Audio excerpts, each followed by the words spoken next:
Welcome to A Little Idea, a series of discussions about books, how to put them together, where to take them, and how to create a story you are truly proud of. If you are someone who is looking to tell a story, or you can't rest until you've committed that story to the page, this is the series for you. So last week, we began the process of putting together a manuscript and how to overcome the challenges of completing it. This week in our second episode, it is time to reach out and take your book to publishers.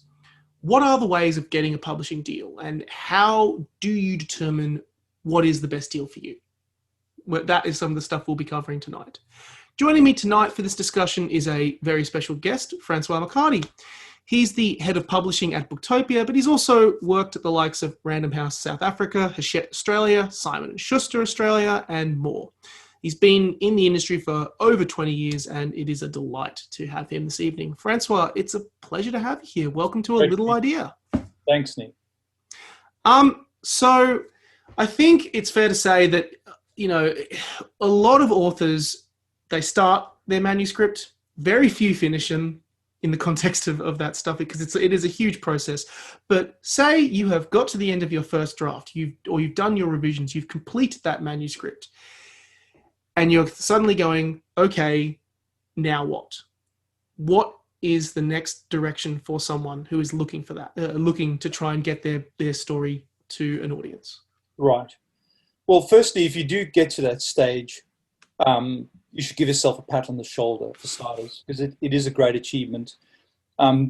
Many people, if not most, have desires to write a book, but very few people have the discipline and the tenacity to sit down and actually execute on that. So that's a huge achievement in its own right. And I would say even if it never gets published, in sort of the traditional way, you should be very chuffed to have done that in the first place, for starters.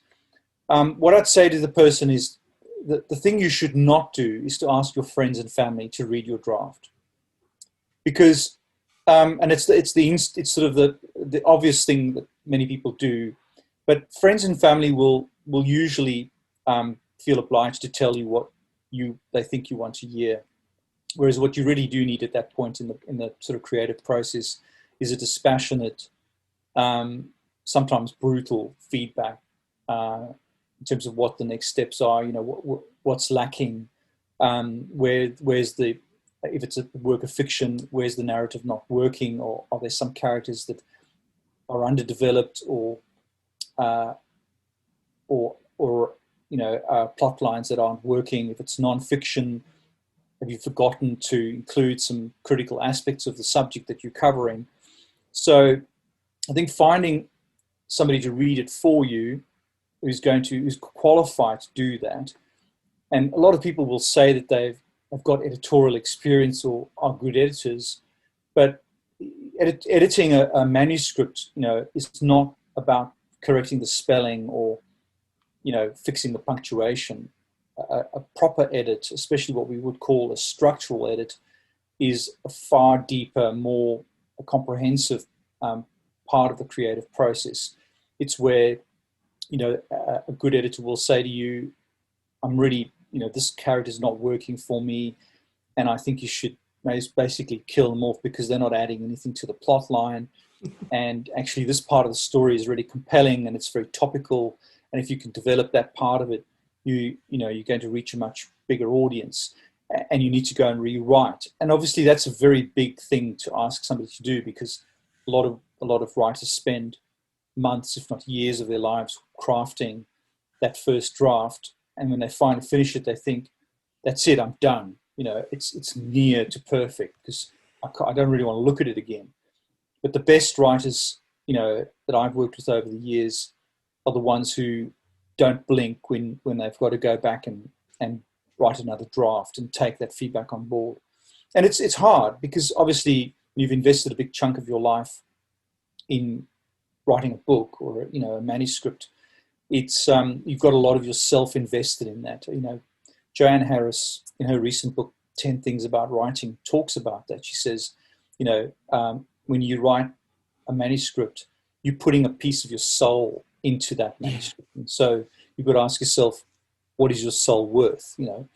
So you've got to find that balance between not over thinking the process that you've already gone through, and being able to step back from it for a while, give it over to somebody, which is very confronting, can be quite daunting, and bracing yourself for the feedback. And don't fish for compliments, because that's I think something that a lot of writers do is that they give it to somebody, and what they really want to hear is, "Oh my God, I loved it. It's brilliant." Yeah. And and of course that's a natural instinct, but the truly great books they don't just drop out of the sky. They are crafted over many drafts, often with lots of pain and back and forth with an editor, and it's a relationship of trust. Now, of course, if you've never been published before, or even if you have, you can't just necessarily call on somebody and say, yes, my manuscript, can you read it? Because it's a big investment to make, and people with those kinds of skills are actually quite scarce, and their skills are worth a lot of money, and they don't come cheap. So I think if you don't already have a publisher, or you don't have an agent who can help you, you might need to consider paying for that service. And I would say don't hesitate to do that, because if you get the right editor, you will, it's money well spent. Yeah, it's interesting you touch on this, because there was with my first edition of my book, I had people who I at the time couldn't afford to get a professional editor to have a look at it, and I did the best I could by asking people who I knew, writers, other people, my parents. So I basically made every single mistake that you just mentioned there with that first edition. But the comparison when I did the second edition of my book, it was huge, because and it was such a fantastically educational experience in terms of learning about the value of killing your darlings, but doing it in a way that actually it makes it just enhances the story so much, because it gives you that reality of, well, hey, this is something that could potentially really make your story even more captivating, which is fantastic. And then, like you say, when you actually then approach some public, the world of publishing, like a publisher, you have an agent or whatever, it adds so much value to actually have had that professional look it over and go, this is how this book works, or this is how this book is functioned, and it's had that professional eye that has dotted the I's and crossed the T's, which is so valuable. Yeah. You touched on it a little bit, but we're going to dive into this now, because we have the manuscript. You've now edited it, or you've had the chance for someone to have a look at it, and you want to get it published. So if you're someone with very limited experience in this space, what are the options that are available to you? Well, I mean, the most traditional method is to submit it to a publisher, an established trade publisher who has a submission process and an in-house editorial or publishing team who can assess a manuscript and make a decision about whether or not it's something that they want to publish and invest in. And that's the sort of one model. That does still happen, obviously, because many of the books you see in bookshops have turned into books and that way. But that model has been shrinking for a long time. I mean, the book industry has been under a lot of pressure over the last 10 to 20 years in terms of developments in technology, the proliferation of alternative entertainment channels. Gaming has gone into the stratosphere in terms of levels of sophistication.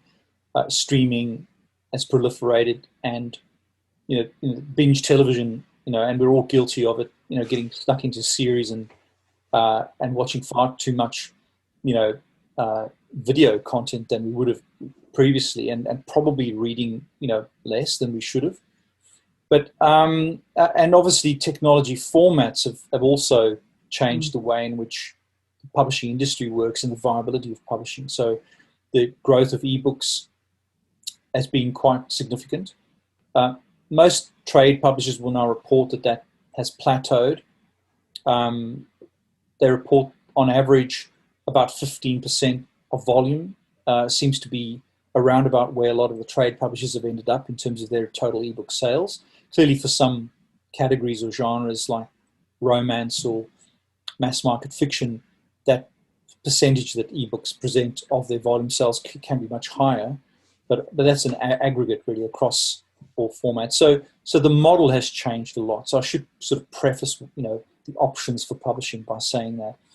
So what's happened is, and there's also been a lot of consolidation in the international publishing sort of arena, where you had Hodder and Stoughton used to be a separate company, and Headline was a separate company, and they got together and became Hodder Headline, and then they were purchased by Lagardère, and they became Hachette globally. When I was working for Random House in the 90s, they were a family-owned business, and then they were purchased by Bertelsmann, who merged them with their existing publishing interests, which was Transworld in the UK and the Bantam Doubleday Dell group in the US, and it became the Random House group grew, but it also gobbled up a lot of great imprints that used to operate autonomously. And in these sort of corporate takeovers, you often find that editorial divisions become consumed by others and lose their independence, and results in fewer options available. And of course, in more recent years, you've had the Penguin Random House merger, and they in turn have purchased Simon & Schuster globally, which it's going to result in really one large global publishing house less, available for authors. So the landscape is changing all the time. And then at the same time, you've had self-publishing platforms proliferate in the form of, you've got Kindle Direct Publishing, you've got Kobo Writing Life, you've got, many other self-publishing platforms that have come up. And in the old days, going back 20 years or so, the concept of vanity publishing was, used to describe self-publishing, and it was sort of looked down upon. And that really has changed a lot. There's absolutely no shame in self-publishing, or custom publishing as it's sometimes called, because if you have to sit around and wait for a traditional publisher to get to your manuscript and decide to publish it, you might be 100 years old before that happens. And what a lot of authors have decided is they just can't wait around for that. They're going to take control of their own destiny and their own intellectual property and make it happen, and that's fantastic. And of course, there are notable examples of titles that have been self-published and then ended up being picked up by mainstream publishers, like 50 Shades of Grey was originally self-published. That's probably the best example of all. Or Matthew Riley, I recall, as well. Indeed. And Matthew's a good example of an author who has all of the qualities of success, in terms of that tenacity and that entrepreneurial spirit very early on in their careers as well. So I think the traditional model is still the preferred model, and being part of one of the big established publishing brands does have a certain element of prestige associated with it. It also means you gain access to the infrastructure that those companies own, which is significant because it's been built over, in some cases, more than 100 years. And more importantly, the sort of supply chains. And supply chains might sound like, something rather crude to speak about in the context of, creative pursuit, but you need to be very aware of the business end of publishing as an author, no matter how, comfortable you are with that or not, because access to the market is really what makes all the difference. Being able to reach those consumers, develop awareness in the minds of consumers who do read in those genres that your book has been written in, those are critical, and they don't come cheap, and they have to be built over a long period of time. So I would say, coming back to your question about what are the ways to get published, it's, you've got the traditional model, and then you've got, the sort of custom publishing, self-publishing option. And within that, there are different sort of levels of publishing available. I mean, at Booktopia Publishing, we have 3 tiers. The top tier would be that traditional model where we see a manuscript that's been pitched to us, either direct by an author or from a literary agent, or even from a co-publishing partner in somewhere else in the world, because a lot of publishers sell rights to other territories, and it's a very good pathway for publishers to find new titles. That's the one option. And the second option is where we actually have a custom imprint called Noble Books that we use to publish, where the author actually takes the risk on the cost of the publishing services associated with producing the book and creating that physical, format or the ebook format for that matter, or the audio, and then providing access to the market, because that's really important. If you don't have a distribution option at your disposal as an author, you can write and publish the best book in the world, but it won't reach the audience. And the technical aspects of how that works and how that sells through is, there's a lot of stuff going on. There's the metadata, the actual sort of digital data associated with the book, the ISBN, the bibliographic data, the pricing information. That all has to go into countless databases around the world for that title to become discoverable through online retail channels and including into actual bricks and mortar bookshops. And then the third tier that I refer to would be the sort of pure self-publishing, where the author just feels really strongly about having the physical book in hand. And even if they're only going to sell 50 copies to their friends and family, it's just something that's really important to them. And that's entirely valid. And in that instance, you would pay for the services associated with creating it into a book, but you may not be able to find a distribution channel into the market, and it may not be for sale in bookshops. And you've got print on demand, which then sort of falls into place and provides that pathway to the consumers. If somebody wants an actual physical printed copy of the book, they can order it from any one of many different reseller channels, and that book will be printed. I mean, the world's largest print on demand group is the Ingram-owned Lightning Source, which is very well known in the book community. Most resellers, like your Booktopias or your Angus and Robertsons or your Amazons of the world, list all of those titles for sale on their websites. And if somebody orders it, it actually gets printed within hours and dispatched, and the person can have that book within a week or two, as opposed to something that might already be in stock. So from the consumer's perspective, they don't know nor care where the book has come from or when it's been produced. They've got the copy that they can read. Obviously, the digital channels, formats, are a lot more immediate. If you've got an ebook edition available, the person can download it and start reading it within minutes, or download the audio. But yeah, those are really the sort of major pathways to market. Yeah, thank you. I know, I'm aware it's a very complicated question because there are so many options out there, and I love the points that you make about thinking about this, because at the end of the day, it for authors out there, it is a business. The business factor is a huge part of it. As much as some authors might feel very icky about saying that or admitting to it, the one thing that I have often found, and I think it's off the back of this time that I've been doing this new edition, is whenever people ask me, hey, what's the how have you been able to do all of this, and get into do signings in bookshops and doing interviews or meeting people, and the simple answer I say is, you've got to think about it, when you are presenting your book, just the mindset of, this is the book and this is why it's worth your time, which in that sense, you have to kind of really make sure your business model really makes sense. Yes.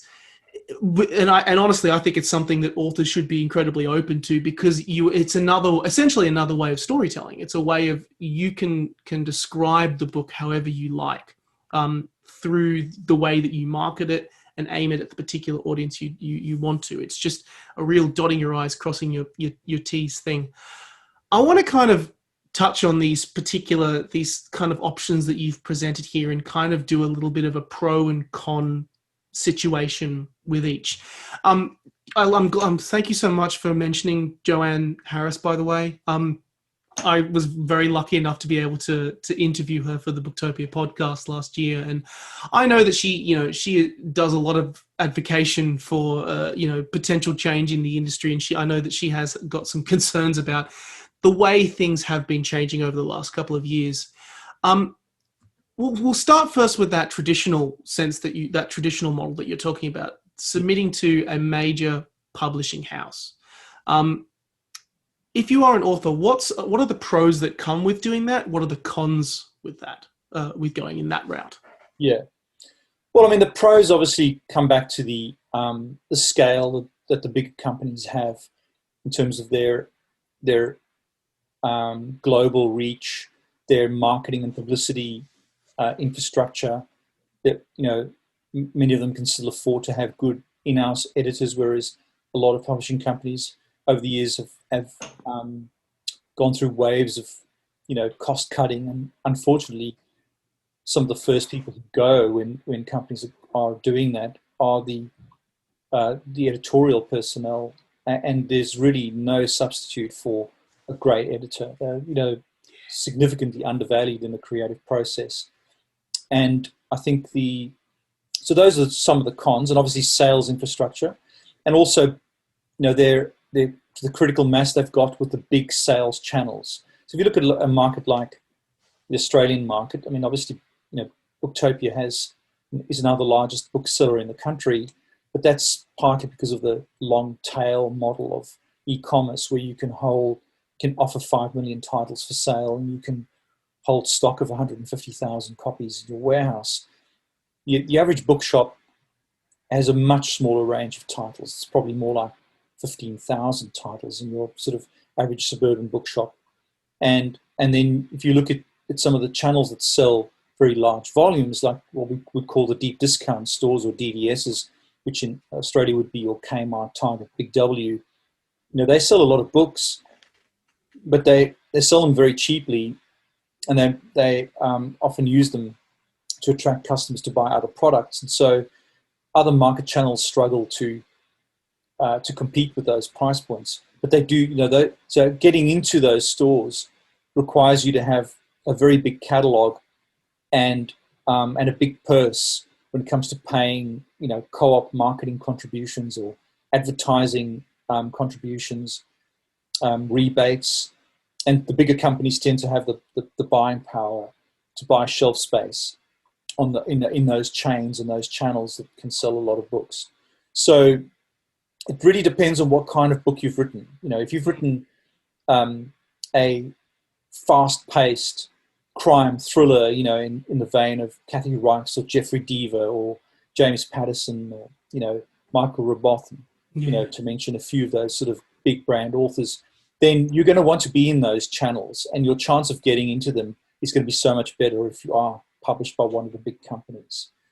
But then if you've written, a beautifully crafted, more literary sort of work of fiction, and you think you might be in line to win the Booker Prize, you might be better off working with, one of the sort of smaller boutique publishing companies. Again, in the Australian context, you'd be looking at companies like Allen and Unwin or Text or Scribe, who are all wonderful publishers and have a great track record for publishing works that are more thoughtful and more niche in that sense.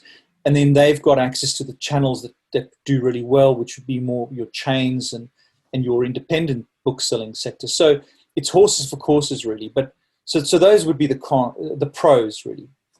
I mean, the cons come down to, again, also to scale, and then in the sense that these companies publish tens of thousands of new titles across their international groups every year. So when I was working at Random House, or even within the SHIP or the Simon & Schuster sort of groups that all have big companies in all of the major English language countries, we would probably be publishing 40 to 50,000 titles a year across the group or more. And if you think about the average bookshop, they're buying only a couple of hundred new releases every month to be able to sort of restock their new release section and get fresh stock coming in. and they would be shown many thousands of titles every single month by the sales team members and the key account managers from all of the large, medium, and small companies and distributors. And so you've got these funnels that are filtering out as such titles at every step of the way. And so as an author, you've got to ask yourself, if you're going to be published by Penguin Random House or Hachette, what is the chance of you being one of the lead titles that's going to be really focused on in the sales cycle every month? And it's not a criticism at all. I mean, it's really just being pragmatic about your chance of your book being one of the 200, or 400 titles shown by one of these big companies that have been filtered down from a couple of thousand, or more in that month. And it happens every month, literally every 30 days. Trucks pull out the back of the store and offload, pallet loads of new stock. And the old stuff gets packed up into boxes if it hasn't sold, and it gets returned for full credit to the publishers, which is a shameful way to do business, but that's the way the model works, really. And very few titles end up being what we would call core backlist, so Zen and the Art of Motorcycle Maintenance, or Catch-22, or Pride and Prejudice, or in the non-fiction, The 7 Habits of Highly Effective People, or Who Moved My Cheese, or those are the sort of classic titles that a good bookseller should never be without in the A to Z of the fiction section or the non-fiction category. But they are very few. You'd be talking about a fraction of a percent of books that end up being considered core backlist. So the major con there is that unless you are going to be one of those 10 to 20 lead titles in the 1 to 200 shown by that company in a sales cycle, you will be consigned to obscurity. You'd be lucky if you become what's known as mid-list. And then there's the dreaded indent list, which is an industry term that's used for titles that have been published that are not going to be actively sold or shown to the decision makers in the booksellers. They are just appear on a list of metadata that happens to be fed into those channels. In case somebody wants to order it, they can find it on their their databases. So you really don't want to be there. So I think as an author, you've got to ask yourself, and it's basically being pragmatic and being realistic about your prospects. Now, having said that, there were 12 publishers who turned down J.K. Rowling. A story about a boy wizard at boarding school. Because firstly, they said books on magic don't sell, and furthermore, sort of the 12-year-old category, it's really hard. It's sort of not quite kids, not quite YA, and you're doing it and want to do it in hardback. Sorry, not going to work. Number 13, of course, was Bloomsbury, and that the rest was history. So there are wonderful exceptions to the sort of baggage that the book industry carries around and uses to make decisions. And so I would say, never assume that the rules of engagement should apply to you, but it is worth being aware of how the industry works and asking yourself, what are my chances of being one of those, those few lead titles? And if I'm not going to be one of them, maybe I'm better off going with a smaller publisher who's going to give me more attention and where my book's going to stand out more in their mix. Yeah, that's a great summary, great examination of it. I definitely agree. You've got to be honest and know. And it's, again, as well as thinking about the niche of your audience in terms of the subject matter, it's also, it has to fit similarly with in terms of your publishing direction, and it influences who you want to go with. How does that compare? Say, for example, you touched on getting books presented to you by having a literary agent. Yes. As another option. So how, if you're going, for example, through an agent who you sign up with, how does that compare? Does that give you any more, does it give you a foot in the door? Does it make any impact whatsoever in comparison to submitting it just yourself?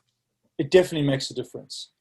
If you can find an agent, especially a good one, you absolutely should. I mean, a good literary agent, especially nowadays, performs a lot of the tasks that used to be, done in-house by publishers. A lot of great editors have, left the publishing sector and gone into literary agencies or become agents themselves, and so they've got the insights in terms of how the business works. But what they will do is they will work with you as an author to get your manuscript into the kind of shape where they really are confident it's now ready to submit. Because as an author, even if you've had some editorial input, you're not necessarily in the best position to know whether it's absolutely ready for submission, to a publisher. Publishers are inundated with manuscripts, and even if they have a very well developed submission process and a very organized way of filtering it, it can take quite a long time to get through all of the manuscripts that are being submitted. And there are just more and more people writing, and so there are more and more manuscripts, especially now with the COVID crisis globally. I think a lot of people have been forced into confinement and have finally, find themselves in the conditions where they actually can write that book they've always wanted to write. So ironically, there's been this proliferation now of manuscripts, and I think that will continue. And that's not a bad thing either, because good stories will always, come out and will always rise to the top. But a literary agent, especially a good one, can really make a difference to your prospects as an author. Having said that, finding an agent is very, very hard. It's harder than finding a publisher, because there are not that many agents around, or and certainly not ones that have capacity to take on new clients. So even especially the good ones tend to be quite selective because they can afford to be, and so they've got certain things that they're looking for in an author that are different to what a publisher is looking for. They're looking for somebody who absolutely can write, who's got a great manuscript already in hand, or potentially a track record of already having been published, and maybe they're looking to move agents, or looking, finally getting one, so they also have insights into what publishers are looking for, or what the opportunities are in terms of the categories that are doing very well in the marketplace, or gaps in the market where a book is actually needed, but it hasn't been written yet. So they've got, they're usually more experienced, seasoned sort of industry professionals who have a lot of things going on that give them the kind of insights that enable them to match a manuscript or an author with a publisher that they know will likely like it. And it's all about selling. I always remind people that the entire publishing process is all about selling, whether you like sales or not. Yeah. As an author, when you've written something and you're pitching it to either a publisher or an agent, or you're selling yourself really, and you're selling your work, your creative work. I mean, even within publishing companies, if an editor likes something, they often have to go to an acquisition forum within the company, and they've got to pitch it to colleagues who might include sales colleagues and colleagues from the sort of the design department and from the publicity department, and they get feedback on it, and they've got to act as an initial advocate for the author, and they work to get people to buy into it. And then, of course, once the book has been, once the covers have been designed, the creative team go to a covers meeting, and they're presenting their work, and they're essentially selling their creative work internally to get consensus on what's the best cover for this. And then, of course, then you get to the actual, selling to the booksellers, who are the gatekeepers in terms of what goes on sale in the bookshops, or what gets merchandised on the home page or the category pages in an e-commerce environment. So there's a lot of, and that's, we haven't even got to the consumer yet to try to sell, to convince. And then, the publicity part of it is getting them, selling to the media to get them to want to talk about a book, whether it's to review it or to interview the author. So everything is about selling. And so I think it's good to understand the psychology of selling and how to influence people from an early stage, not to be insincere about it, but to understand which buttons you need to press to sort of Yeah. get buy-in. Yeah, and I'd imagine like an agent like that would really help, especially if you have a product that you know what you're doing with. Even I'm assuming though, obviously they'd be doing things like if people would be worried about the financial issues that would come up with purchasing an agent. Obviously, that would be that would be something where it simply comes down to money, whether you can afford them or not. Well, the thing about agents is that most of them work on a commission basis, so you don't have to pay them up front to take you on as an author. And I used to work for somebody who had a really wonderful turn of phrase, and I won't use his exact language, but he used to say that 100% of nothing is still nothing. And so a lot of people think, paying an agent's commissions can range from, as low as 10% up to 25%. And they think, wow, I'm the one who's created this work, and I've put my whole life into this, and they're just going to take 25% of my income. And that's a very short-sighted way to look at it. The commission that the agents earn, the difference between you potentially not finding a publisher at all, or finding the wrong publisher, versus getting a really great deal with a major publisher, and all that critical mass that you get behind it to sell significant volumes, can be the difference between earning a couple of $100 of royalties versus actually making a living from it, and being able to write full time, which, to be honest, very few authors are ever able to do from the income from their writing. Yeah.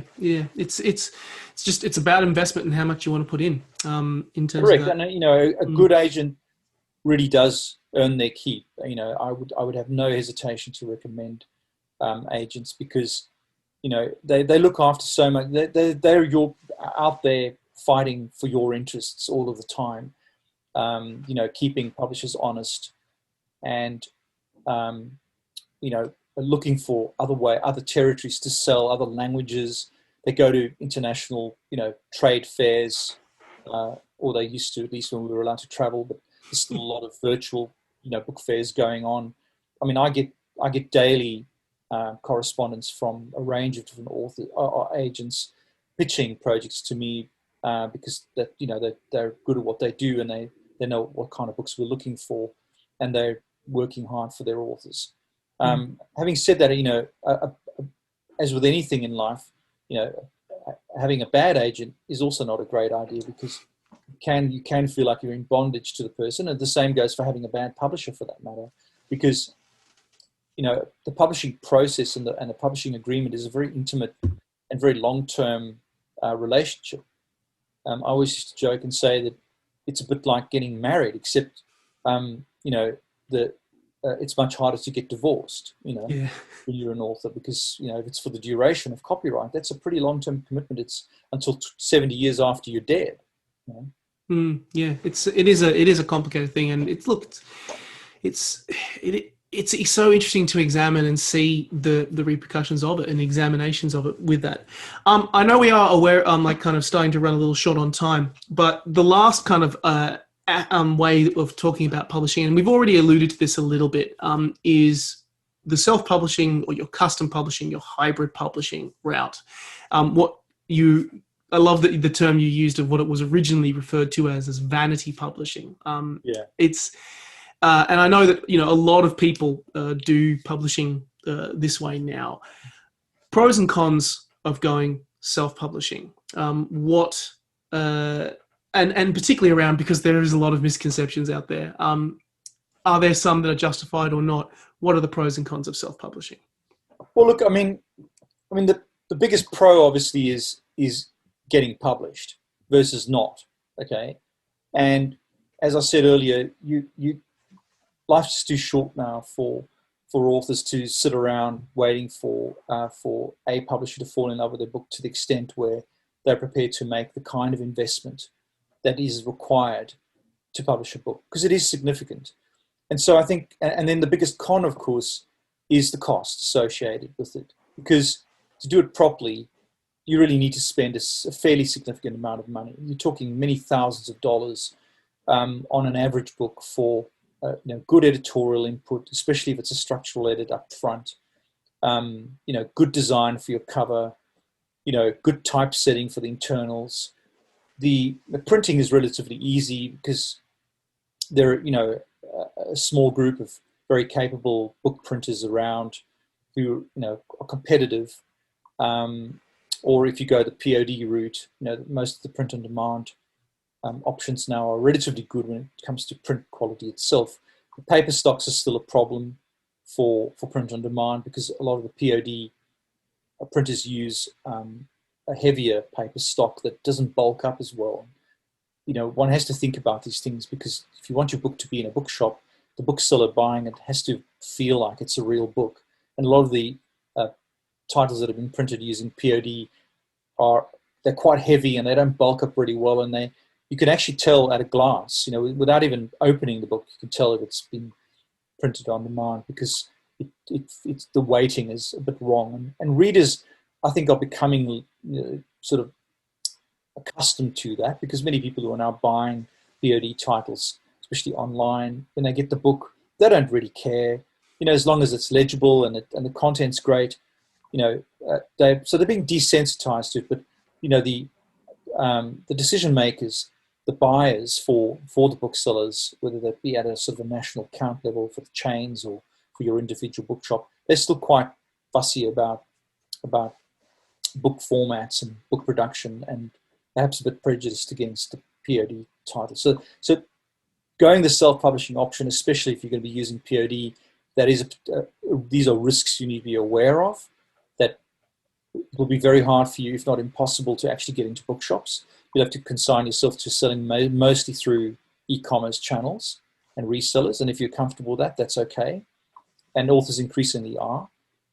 The other cons are choosing the wrong partners to work with. I mean, I can't tell you how many times per week where we get projects coming across our desks that have already gone the whole way down that pathway, especially if they've used any one of a number of what I call rogue operators, both in the local and international markets, who charge an absolute fortune for very poor quality outcomes. And a good edit is not just about a proofreading through it and correcting some spelling and some punctuation. That's not at all what you're looking for. And if you're paying anything more than $500, you have a right to expect the quality of the editorial input to be better than just a proofread. So I mean, those are the ones that come to mind immediately. There are others as well. I mean, if you don't have a pathway to market mapped out, I'd say don't spend any money yet until you can find a way to get the book into the hands of consumers. Because if you don't have a distributor, or somebody who can do the logistics for you to actually get those books into the hands of those decision makers and potentially stock onto shelves, or at least stock into the warehouses for your online channels, then just having a book actually in hand is, that's the easy part. The hard part is reaching your market through those supply chains that I mentioned. That's really important, and that's actually quite a hard part of the author journey as well. It can actually be harder to find a distributor than it is to find a publisher. And so that's something that's really worth thinking about. Yeah, it is interesting, and it is like seeing how many kind of cogs there are even within the self-publishing route, which is making sure if you want to do it in a professional capacity, or in a capacity where you want to have it in bookshops and stuff, just doing things like making sure that your distributor is right, making sure that the product you're producing is good, and on top of it, making sure that you're getting value for your money, which I think is really valuable. I think we've only got time probably for one last question. And I know that you kind of pretty much have covered throughout this entire kind of examination of each of the routes available to people. But if you are an author, say you have your manuscript, you're there, you're ready to go, it has gone through that edit. How do you determine what way is best for you? In the end, does it come down to what you actually want to achieve with your book? Yeah, I think that's a really important question to ask yourself at the very beginning of the process. And it's different for fiction versus non-fiction. Because if you've written a novel, you've told a story, and you want to get it into the hands of people who like to read stories in that category, whether it be, more literary fiction, or, a romance title, or crime thriller, or a YA novel. You clearly just want to get into the hands of people who like to read that. If you're a non-fiction author, we find a lot of people who write non-fiction are experts in their subject, thought leaders in a particular, business category, and what they want is a calling card ready to build their credibility as an expert in that field. And one of my colleagues refers to it as a heavy business card, which is a good way to look at it. Mm. And if you're setting out to establish your credentials in a particular field, and you want a book to do that, that's not a bad idea. But then you need to understand that the investment that you're going to make in producing that book may never be recovered from sales of the book. Mm. And if you're comfortable with that, that's okay. And in some ways, when you're looking at the self-publishing route, the same applies. Because if you think about it, if you spend $2,000 on a good edit and a proofreading, and $1,500 on a cover, and $1,500 in typesetting, that's $5,000. And if you print 500 units at $4 a piece, which is doable nowadays, that's $7,000. And you've got half a pallet of books in your garage to show for it. That's a lot of money to spend. And in the sort of traditional publishing model, if you were doing it for a royalty, you'd be earning between 10 and 15% of the recommended retail price as your royalty. So that's somewhere between $2.50 and $4 for a $30 book. And so you've got to sell. Certainly, if you sold all 500 at $20, you're not going to recover your investment. So you've kind of got to ask yourself, is it okay for me to do this because I've achieved my goal, which was to finish a book, and I've seen it physically published, and it's something for me to build on, but I don't necessarily have an expectation to recover all that investment? That's okay. If you want to make money from it, then you really need to get your head around the business end of things. Keep your costs as low as possible at every step, and obviously make sure that you can print and sell the kinds of volumes that's going to give you that return. And I should say that if you're going to work through a distributor, some distributors require a discount off the recommended retail price of up to 75%, and so you don't get those margins. The bookseller at the end of the supply chain gets the biggest margin, usually around 50% of the RRP. Publishers make very little money from their part of the supply chain, which is why even a big company like Penguin Random House, Marcus Dorler, the global CEO, said in an interview last year that more than 50% of the books that they publish globally don't earn out. Mm. And so most of their profit comes from a small number of bestsellers that really perform well beyond expectation. And so as a self-published author, you're one person and one book at a time against the machinery of hundreds of thousands coming out of the sort of the publishing industry. So you've got to be pragmatic about what's doable. Yeah, I think that's a great place to kind of end this, because it's just a matter of figuring out exactly what you want to do. Similarly to how you're writing your book, the audience you want to achieve with that to get to with that book, publishing plays a massive part of that. Thank you so much for your pearls of wisdom on this. I understand it is a very, very complicated topic of discussion. And for our viewers as well, be sure to check out Booktopia Publishing in the description. I'll be linking them there.